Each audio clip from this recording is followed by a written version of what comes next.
Hey, Shalom, I want to start off always by giving all praise to Yahweh Shem Yahshua B'Shem Kakadash, the beloved the apostles of GMS, and honest you brothers in the work of the Most High in truth and in sincerity. It's got a quick one for you as always. This is on Australia. This is on Australia. I'm inspired. With some information I've known for a little while. But was inspired by Apostle Bar's video. Who's going into like the Irish. And then also I remember finding out like I think maybe September, October maybe. Basically, you had a load of Irish that were actually sent over there to, Australia as as convicts and also as immigrants. They emigrated just like how you had the Irish that emigrated over to the Americas also, which means even over there in those lands, right, you will have Israelites there, even amongst the Aborigines, because ultimately that is the thing about this truth, right? You have Israelites that look like everyone amongst everyone. I mean, I know, I know certain, people from New Zealand, right? And then I'm around them. I'm just like, man, these are just Benjamites, right? You're looking at them, it's like, yo, these are just Benjamites, man. Right now, do they act, um, do they, speak patois and all of that? No, but in the spirit, it's like, yo, just like how you're around a Ghanaian, right? So-called Ghanaian, and you're like, yo, these are just Benjamites, man. Right? It's the same way you can be around certain people that don't look like your archetype from that particular tribe, but still in the spirit, you're like, you know what, there's a good chance that they're this and that tribe. Okay, so I'm not gonna read this article because this one goes is it's a very long read. You can read it in your leisure. This is from what do you call it? Independent Australia. This Irish convict transportation to Australia. This is by Brad Webb, 26th of October 2010. And if you scroll down here, it says between 1787 and 1852, more than 150,000 convicts were transported to Eastern Australia, with around 50,000 prisoners being of Irish origin, right? So that's in that period of time. But like I said, when you look into it more and more, and you find out that you had a load that were basically going over there, what do you call it, as just regular immigrants, as free immigrants, if you will, right? It says Irish Australians from Wikipedia says around 30% of Australian population right now. Obviously people don't understand, what do you call it, the what's the word I'm looking for, the true way of identifying nationality, and that is it goes from your father's side. Right, so you have certain people that are actually descended from Irish women that might be like, Australian, Irish, whatever, what have you. But the point is that you will have a load of Irish that are over there in the land of Australia that have assimilated, and you have certain people that won't even know that they have Irish blood in them, right? Why? Because the Irish were an oppressed class over there in Australia, whereas the Irish Australians have played a considerable part in the history of Australia. Since they came to Australia from late 18th century as criminals, but most were prisoners of war, mainly those who fought in the 1798 Irish Rebellion. There is no definitive figure. Blah. It's around 40,000 Irish convicts were transported to Australia between 1791 and 1867. Just trying to skim, because like I said, with these articles you can go and just there's a lot there to read. It says most Irish emigrants to Australia were free settlers, right? So as I was reading, the 1891 census of Australia counted 228,000 Irish born, right? So like I said, you can read all these in your own time, right? I'm just gonna grab a couple of precepts and close. So this is Deuteronomy 28:64 says, "And the Lord Yahweh shall scatter thee among all people, from one end of the earth even unto the other." Right? So, and what was the people referred to America as Australia as down under?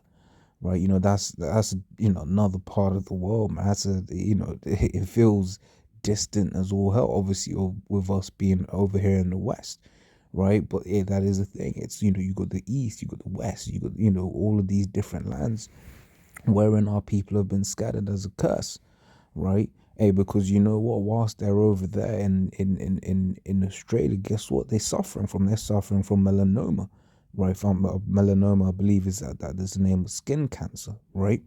You know why? Because they've been cursed with that appearance. And over there, what in Australia, you just got the all day sun, all day. You get what I'm saying?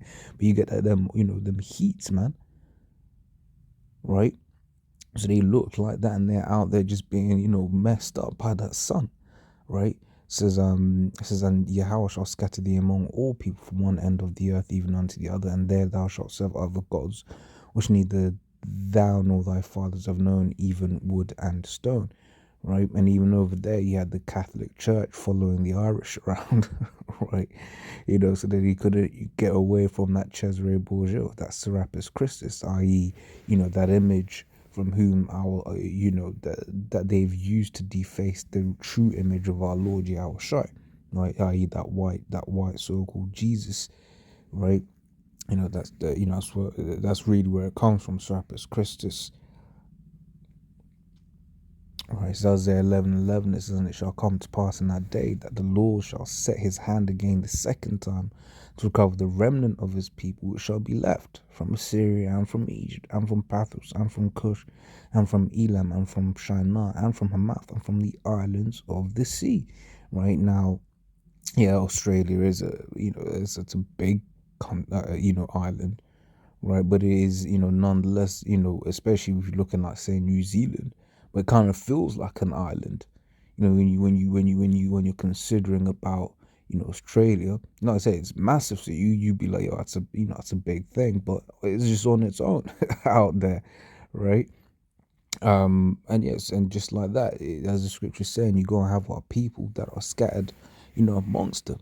Right now, are we here to say that all Aussies are what do you call it?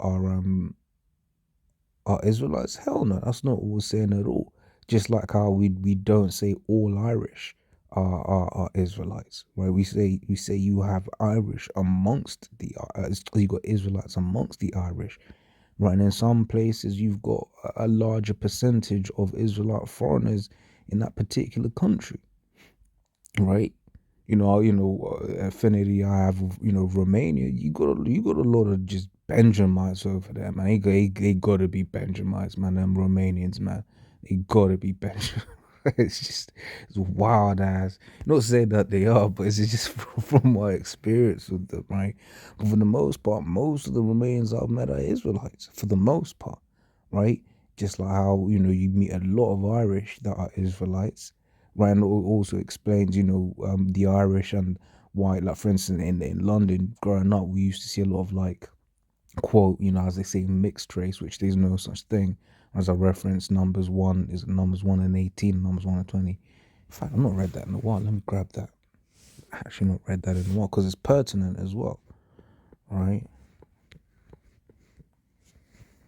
To Numbers 1 and 18, and they assembled all the congregation together on the first day of the second month, and they declared their pedigrees after their families by the house of their fathers, right? And that's the key point there, the house of their fathers, by the house of their fathers, according to the number of the names from 20 years old and upwards by their polls, right?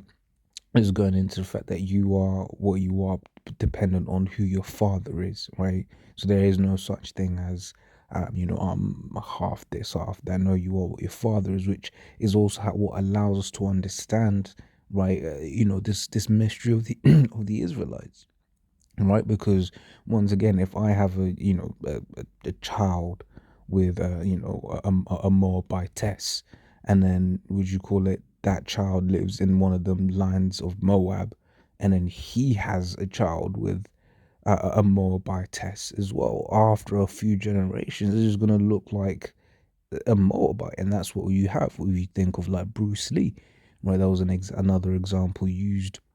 It's another example used regularly, right? We believe, the apostles, mentioned several times that he's an Israelite. Okay, now we're able to tell by the Spirit, man. Ultimately, right? Because we'll say it's difficult explaining it to people sometimes. Now we're like, yeah, he's an Israelite. And you're like, how? Because you're just like, spirit, innit? Right? And some people, because they are carnal minded, they can't see that. Romans 8:16, the Spirit itself beareth witness with our spirit that we are the children of the Most High. Right? So spirit, we're we're able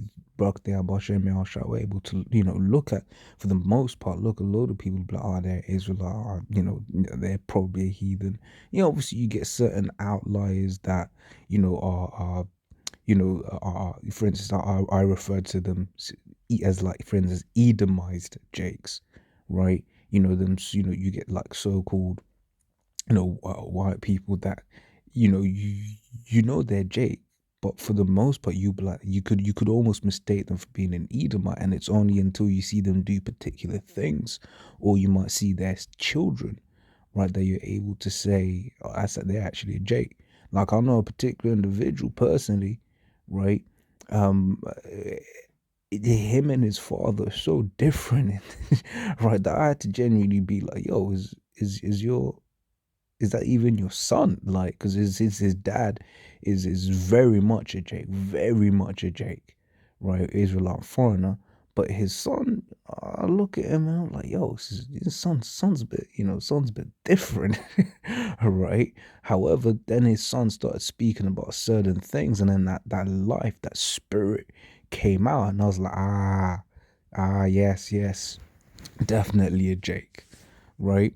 So that's why I go, it is what it is. It's just a spiritual thing, right? And that's why ultimately, it will be down to the angels to do the separating. Is that the one? I think it's this one. Yeah. Says Matthew 13:37. He answered and said unto me, he that soweth the good seed is the Son of Man. The field is the world, and the good seed of the children of the kingdom, but the tares are the children of the wicked one, right? Because you get tares and wheat that look similar, right? Says the enemy that sowed them is the devil, and the harvest is the end of the world, and the reaps of the angels, and therefore the tares are gathered into the are gathered and burned in the fire, so it shall be in the end of the world, right? No, I actually missed it, but read when you read up. Is this one, or maybe it's in a different account? No, it's in this account, yeah. It says Matthew 13:29. It says, but he said, nay, lest while ye gather up the tares, ye root up also the wheat with them.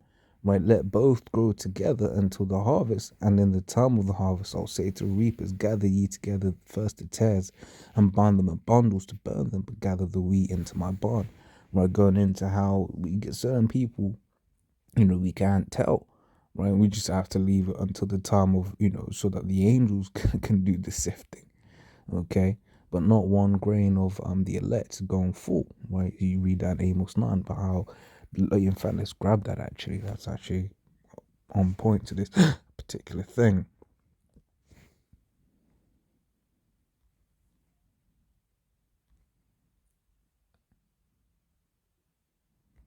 It says Amos 9:9, for lo, I'll command and I'll sift the house of Israel among all nations, like as corn is sifted in a sieve, yet shall not the least grain fall upon the earth. Right? So that's why we're not worried to, be like, we're not, like, when we say these things, we're not fighting for these people to make it. We're just letting it be known that you have our people scattered amongst the whole world. Right? It's scattered amongst all the people of the earth. I say we don't care about no, grimy ass, Irish person, or grimy ass, Remain, or grimy ass Aussie. We don't care about them. Our aim is, to teach the elect, right?